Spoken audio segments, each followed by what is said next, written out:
Hello, hello.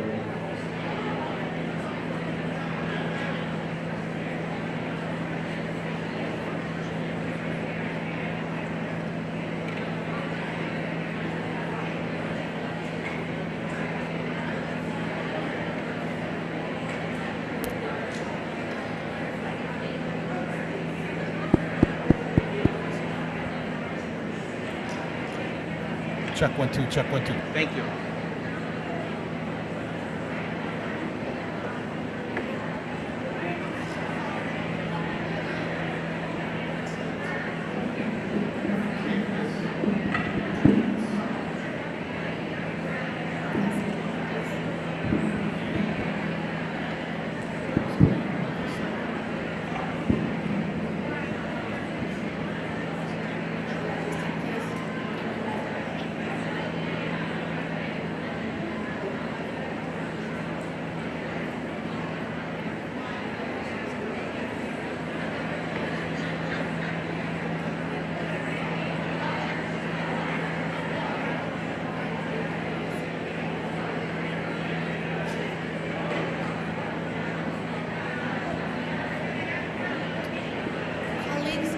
Colleagues, we're about to get started.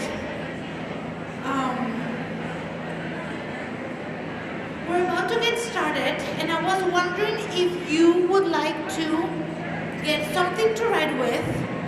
Have your phone ready because we're going to be reading some QR codes, okay? So 1 minute to go. 1 minute to go. Please get something to write with. Get your phone. You'll need it twice through the presentation. And then, of course, I know that we all come with a great disposition, with just, friends tell friends.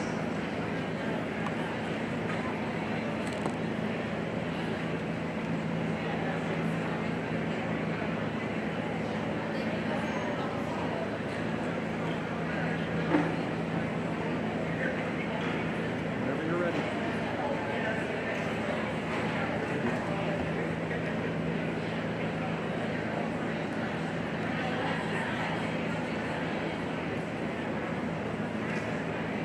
Good morning. It is 8:03, and we want to be absolutely certain that we're not keeping you away from all of the learning and all the conversations today. So we're going to get started. Thank you so much for saying yes to MPS and for starting the academic school year with us. Welcome to the 2025-2026 school year. The conversation that we wish to have today is on how to create a culture for literacy excellence for ourselves, for our communities, and for our kiddos. John, you want to introduce yourself first?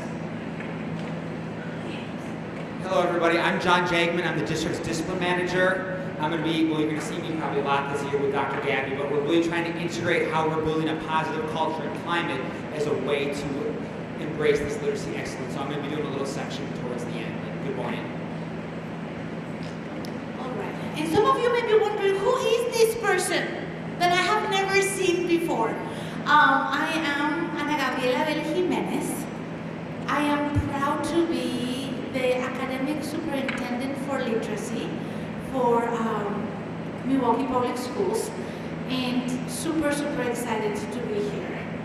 I know that it is hard sometimes to trust someone that you don't know. So I wanted to tell you a little bit about myself, so what I want to share with you makes sense.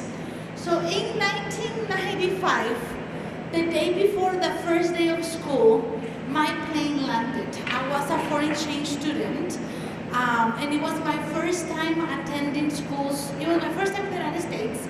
It was my first time attending schools in the United States. It was also the first time that I got to go to school not wearing a uniform, because I come from a country where everybody wears uniforms for school. And in 1995, Oshkosh by Gosh was a big thing. Can you give me a thumbs up if you remember the Oshkosh by Gosh? Do you remember those? They were the thing. When my plane landed in Miami, I got a pair of them. I think I spent about $200 today, money, to be able to show up to school on those the next day. And my host family dropped me off to school. And I spoke absolutely no English. I was given a map for the school and my schedule, and I was able to successfully make it to my first and my second hour class. But between my second and my third hour class, I needed to go to the bathroom. And how many minutes of passing time do our high schools have here? 1 minute, 2 minutes, show me.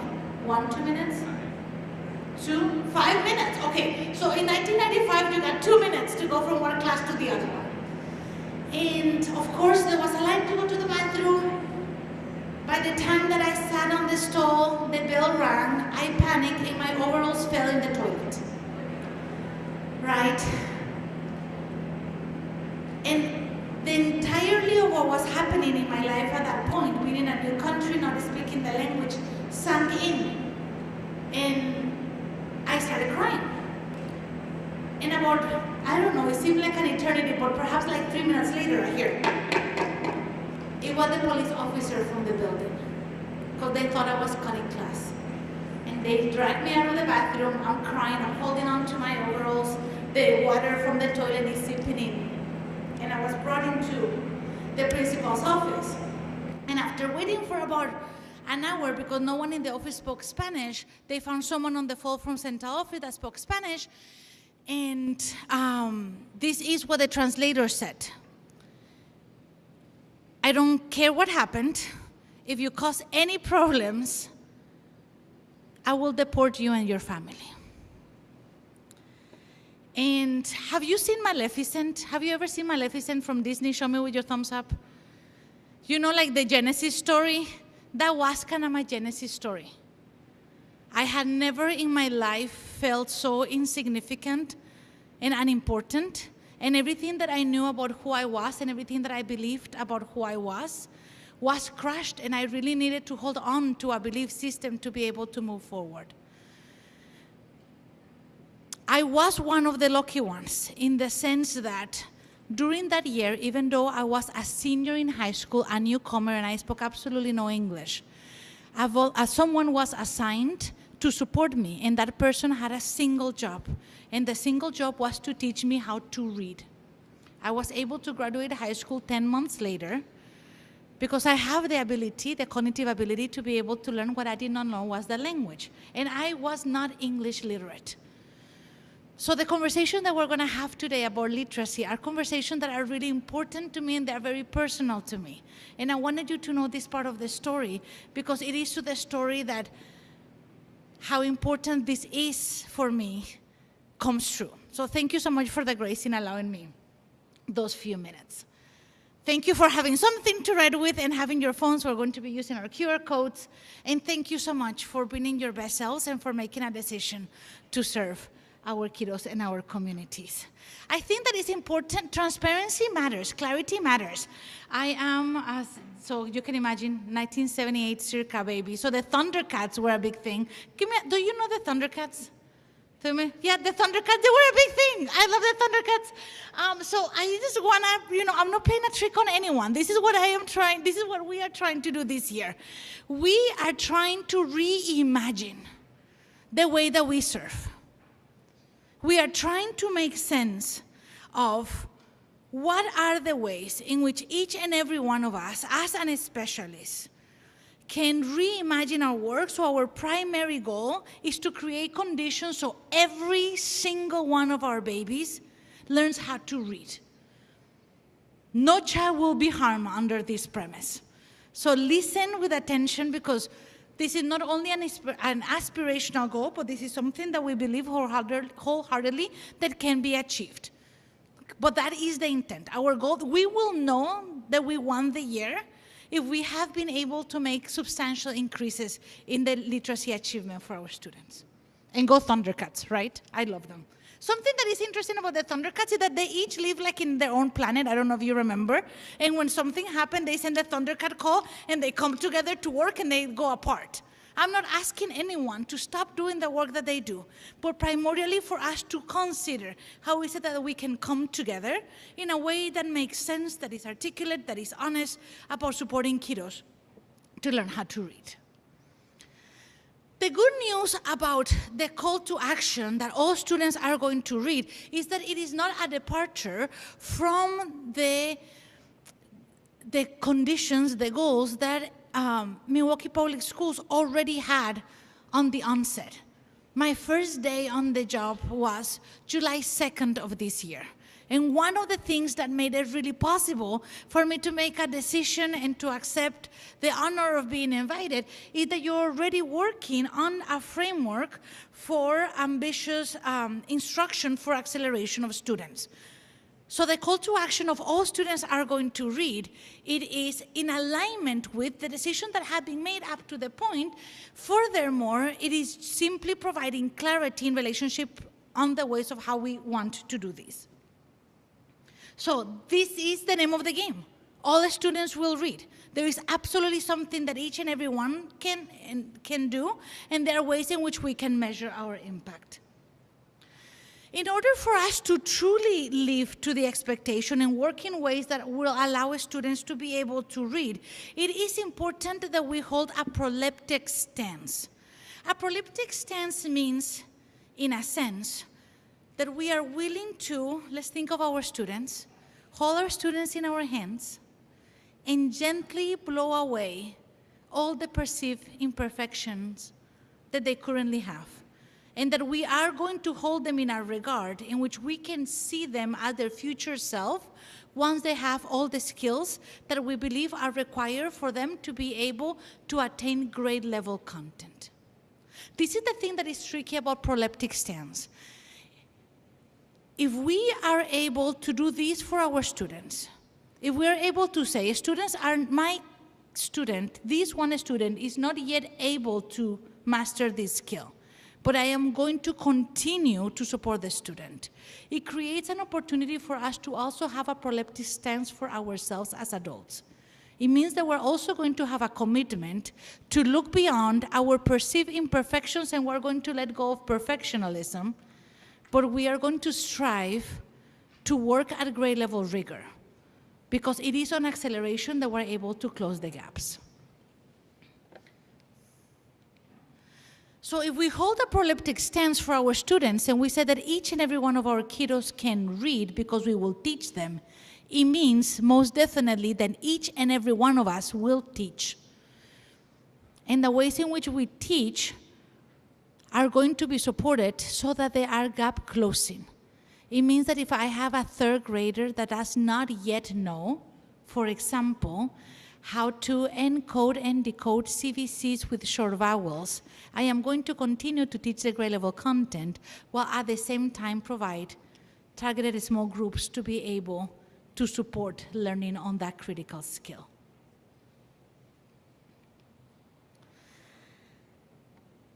So if all the students are going to learn how to read, and we are all going to be able to teach, and we're all going to teach at grade level, and we're going to let go of perfectionism, and I am pretty type A, if you cannot tell.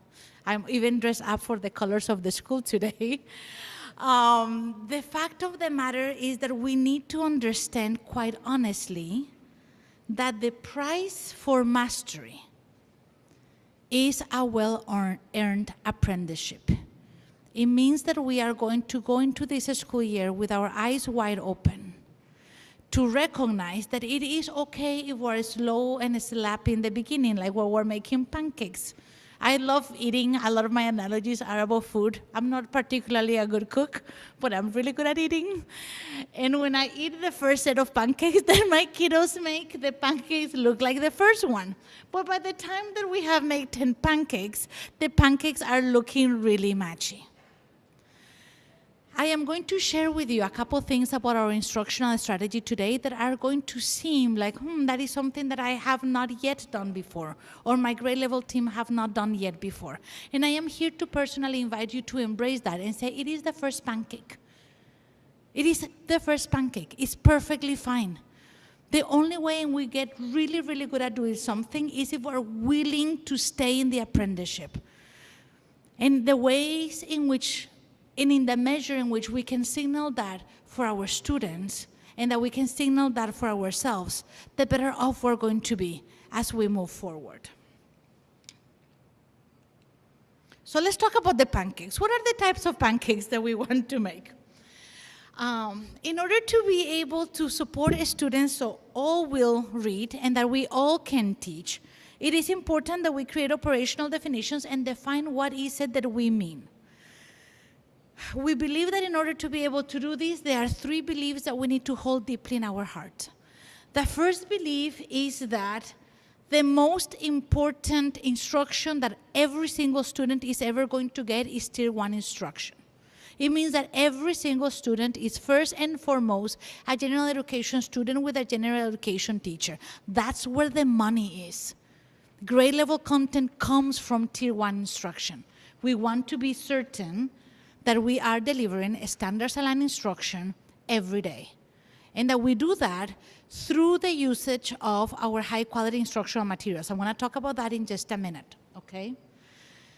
The second thing is that if we, as the Thundercats, are really committed on delivering daily Tier 1 instruction, that we want every single baby in that instruction.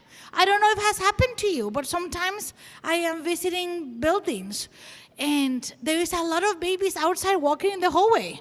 And there are specialists that are pulling them out during reading instruction and during math. I know, I see some people smiling. You know it's true. What I am arguing for here is that if Tier 1 instruction is the most important instruction, we want all the babies in. So that means that if there is a specialist that needs to attend to that child, and it is during literacy, the only time that a person can be present, that person is to migrate into your classroom. Because under no circumstance can we afford for any baby not to receive the most important instruction, which is general education instruction. If A and B are true, if we're delivering daily instruction that is aligned to the standard using high quality instructional materials and all the babies are there, then we must ensure that the instruction is connected to the pedagogies that we know through research result in kiddos learning how to read and write. And that is true regardless of content area. So we want clarity for every grade level to know what are the minimal things in relationship to literacy that we want our babies to be able to acquire. Okay, this is the part of the phones. Okay, get your phones and let's see if you can QR code it. Okay, this is a little plug. This is mostly for my friends that are delivering literacy instruction. So if you are not a person that delivers literacy instruction, but you have a friend that delivers literacy instruction, you're gonna pass this on to them. We're gonna be emailing this to principals. Everybody's going to have it. John, now I don't know, is there a way that we can open the link from the computer? Because this one is not the one that is connected.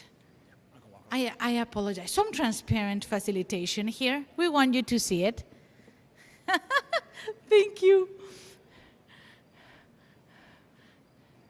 The link is there. Oh, it worked. Okay.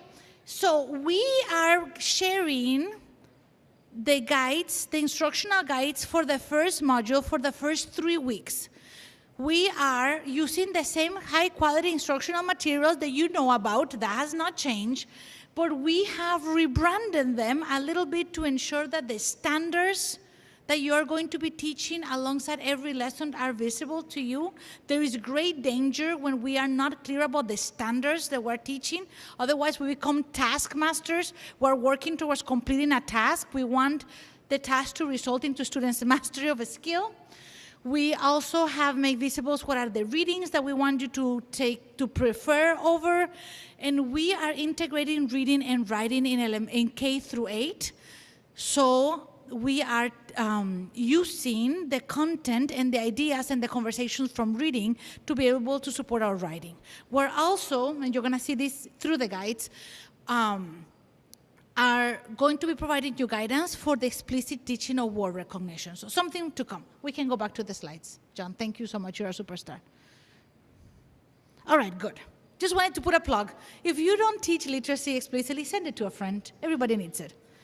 Oh, here. All right, why is it that I'm making a big deal about high quality instructional materials? Let me tell you a story, and I'm gonna do it quickly because I only have 4 minutes before John takes the mic from me, as he should. Okay, in 2018, TNTP, which is a research organization, run this extraordinarily large meta-analysis of meta-analysis, and they spend thousands and thousands of hours into classrooms, and they were trying to answer a single question. Now, I'm going to use my hands as puppets because I'm a language learner and because it is tricky to understand. This is the question that we're trying to answer. Overwhelmingly, in the United States, K-12 systems, when parents receive report cards say about the same, which is, children are okay. Our kids are okay. Thank you for checking. We send report cards twice a year that said, okay, you don't need to come, the kids are fine. At the same time that is true, the same human children that receive the report card, when they are assessed using an assessment that is a standardized assessment that has psychometric qualities, are not okay. The fact of the matter is that we are in the middle of a literacy crisis in the country, where about 60% of third graders nationwide are not reading at grade level, and they're not just one grade level behind, they're substantially behind. So TNTP was out to find out what on earth is happening. If we're reporting that the kiddos are okay in classrooms, how is it possible that they are not okay in the standardized test? So this is what they found out. It was a complete plot twist. It was like they found out two things. Overwhelmingly, children and humans altogether rise to the level of expectations. So if we're told that we need to do something and we're told how it needs to be done, 85% of us will meet the standard. So children were rising to the expectations of the teacher. At the same time that was true, the expectation of the teacher on the day-to-day was not at the rigor of grade level standard. I don't know about you, but I was licensed in 1999. And in 1999, there were no standards. Common Core did not exist. Wisconsin didn't have standards. So on my initial license, this conversation about a standards alignment was a completely off. I was inventing my own curriculum, and I was making sense of what I thought was true. The world has changed quite a bit. Common Core came in 2011. Wisconsin has its own sets of standards. So the report says, or revealed, that students were meeting the rigor of the expectations of the teacher. However, that was not grade level rigor. So using high quality instructional materials get us out of that pickle by ensuring that we don't have to individually make these decisions, but rather we can use the curriculum to help us guide that, and then we can spend our time teaching because that's what our license is for. But I thought it was really interesting. They published another one in 2022 that said, like, we got it right in 2018. Same. Kiddos will rise to their expectations. It is also important that we think about, I said 2 slides ago, that we wanted the instruction to be aligned to the way that the psychology of reading tells us the human brain learns how to read and write. This is the simple view of reading, published in 1986 edition of it, that overwhelmingly shows the capabilities that the human brain requires to be able to read. And in essence, it is backed by thousands of research pieces, experimental and quasi-experimental research, that said that in order to read with comprehension, there are 2 variables that are interacting with each other. One is word recognition, phonemic awareness, phonics, spelling, and that this capability is being multiplied, not added, by language comprehension, which is pragmatics, all the things that we do about reading and writing in connected text. So we want to be sure that we're always attending to word recognition and language comprehension as we are attending to grade level rigor through the use of high quality instructional materials. Okay, this is the second time that we use your phones. Okay, let's see if you can QR code this. John, I'm gonna hurry up. 2 more minutes and I'll pass it on to you. I do get excited to talk about those things. All right, perfect. You can see it. Okay, true story. When you are an adult language learner, as I am, one of the things that keep me up at night is making sure that what I am saying is what people are hearing. So clarity is really important for me. It's one of my love languages. So I want you to know that these one-pagers came from a place of love and clarity.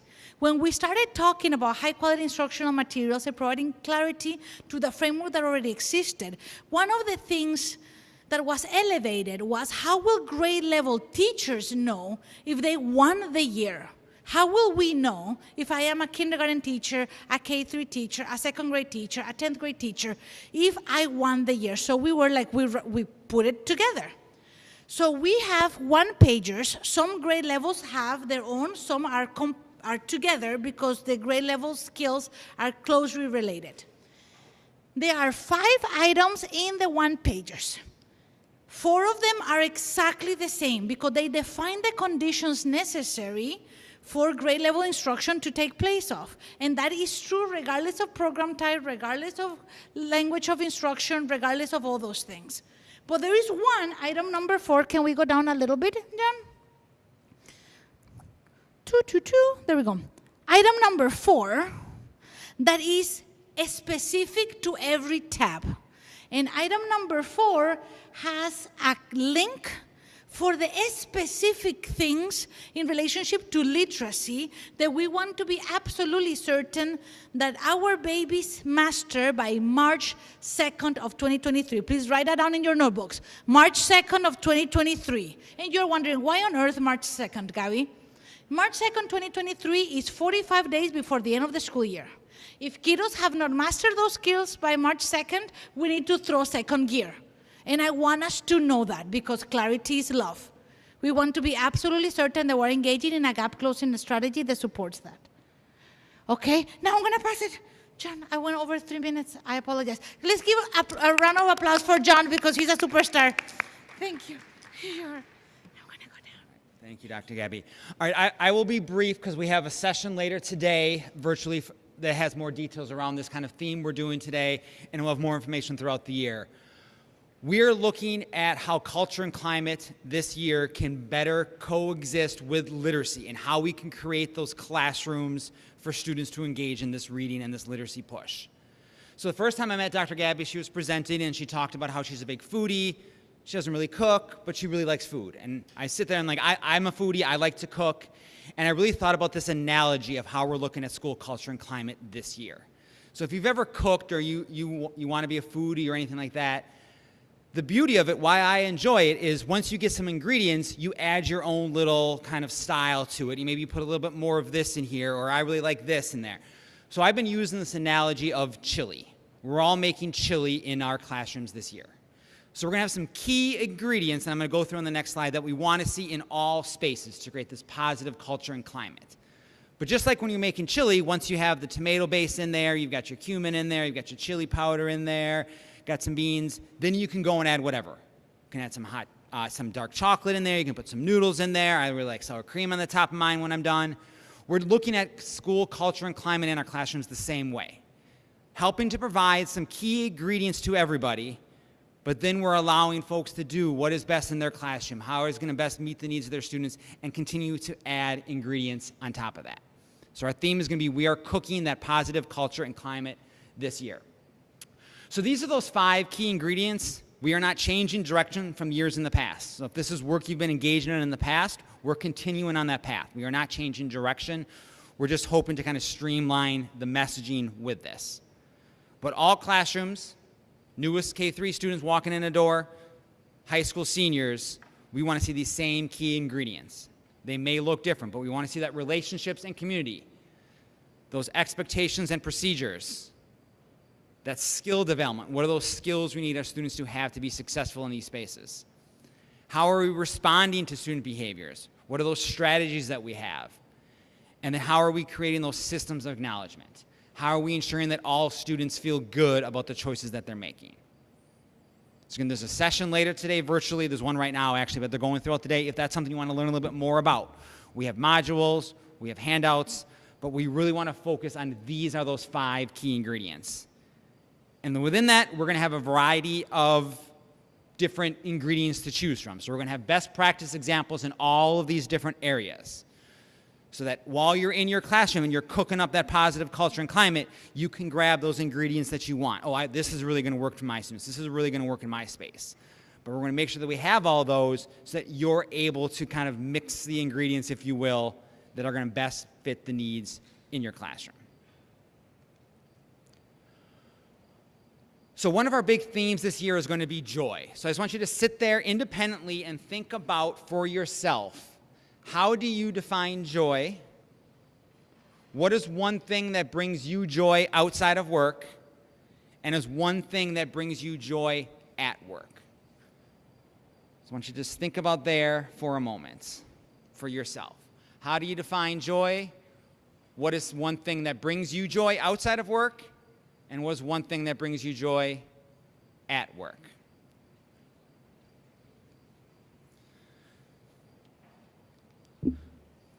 So like I said, one of those ingredients we're going to focus on this year, again, this is not a new ingredient, this is like, where is this coming from? But what we really want to focus on is how are we cultivating joy across the district. Teaching is hard, living is hard nowadays. Our students are going through a lot, our staff are going through a lot. We know that.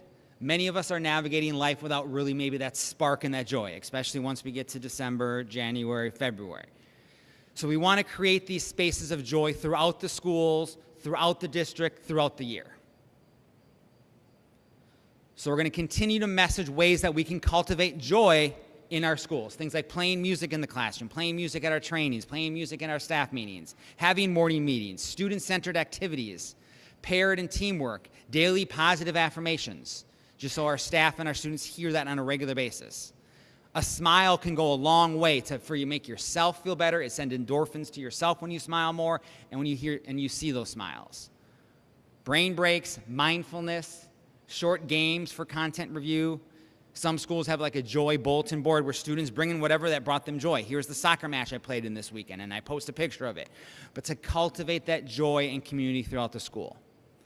That is going to be a big focus of ours this year. Lastly, another focus of ours this year is going to be the 2x10 intervention. Many schools have been doing this before. This is not a new strategy. It is used across the country. It is heavily research-based that we identify some students and do what is called the 2x10 intervention. So first, the why behind it is it builds school connectedness. It intentionally can cultivate community with identified students. So if you look at last year's student well-being survey, and this is different at different schools, different at different grade bands, but across the school, about 1 out of 4 or 1 out of 3 high school students indicated they disagree or strongly disagree that they feel connected to the school. So yep, 75% do feel connected. That is a good thing. But we want to understand that 1 in 3, 1 in 4 students that are walking into our schools next Tuesday at the end of the year are saying they don't feel that connection. 2x10 can help that. As we identify who those students are, the 2x10 intervention can help bring them into that school community. So what is it? Oh, I'm pressing on the wrong computer here. What is it? Again, you can scan this QR code. We will make sure everyone has it as well, but it's the same thing I'm kind of talking about here. But what is the 2x10? It is with identified students. This is not something you do to your whole class or with all students. Those identified students who we know do not have that connection at school. You as a staff member have a personal, positive, and non-school performance-based conversation for 2 minutes a day for 10 days straight. So if Johnny still hasn't turned his homework in a month, Johnny is still late every day, Johnny maybe said something to you under his breath in the hallway, for that 2 minutes, you don't talk about that. You talk about his love of dogs and how excited he is for the Packers season. Research shows we do that for 10 days. You as the adult have a different perception and view of the student. The student has a different perception and view of you as the staff member, as school, and we see a completely different trajectory of their school performance. So that's kind of what 2x10 is and the how. We have that one pager. It is on that QR code as well. We will get this out through your Tier 1 climate teams. Administrators have gotten a little taste of this as well. We will get them more information. But we ask that you identify students. You're committed to 2 minutes a day. This is not something you're doing constantly throughout the day. 2 minutes a day, I'm sitting and talking with that student. It's a student-centered and positive conversation. We ask that you're present and genuine. Continue that conversation daily for 10 days. We know you might be identifying a student who struggles with their attendance. It's 10 days that they're there. That may take 2-3 weeks, a whole month for some students. We understand that, but it's, hey, you're here. I'm going to have that student-centered, positive conversation with you for those 10 days. We did create a new documentation in Infinite Campus. I know this is deeper in the weeds for you for today, but we want to make sure those Tier 1 teams are capturing that so that we can show evidence in your SIP, We can show evidence that this is making a difference in those students because we know which students are receiving that intervention. At the end of the 10 days, we're asking that a positive phone call goes home, just saying, hey, I've had some great conversations with your son John over the last 3 weeks. Wow, I really didn't know how much he loves dogs and how excited he is about this. And I'm really excited for him to continue in my classroom and have a great rest of the school year. Real quick conversation, but to bring in that family piece as well. So again, more information on that. I appreciate it. Thank you for your time. I'm going to look back to Dr. Gabi, who may be wrapping it up. Thank you so much. I know that we went over 7 minutes, but kiss your brain for staying with us and staying on target. Please know and be certain that absolutely no learning will ever take place if the kiddos don't feel safe and respected into the environments. So this call to action of starting the year, thinking about setting up the culture is of critical importance. You will not be able, no one will be able to move the year in absence of this kind of intentionality. So thank you so much. We are going to, on Friday, be creating some opportunities for staff that wants to come and dig into those instructional guides. They're optional, and have a lovely rest of your day. Thank you.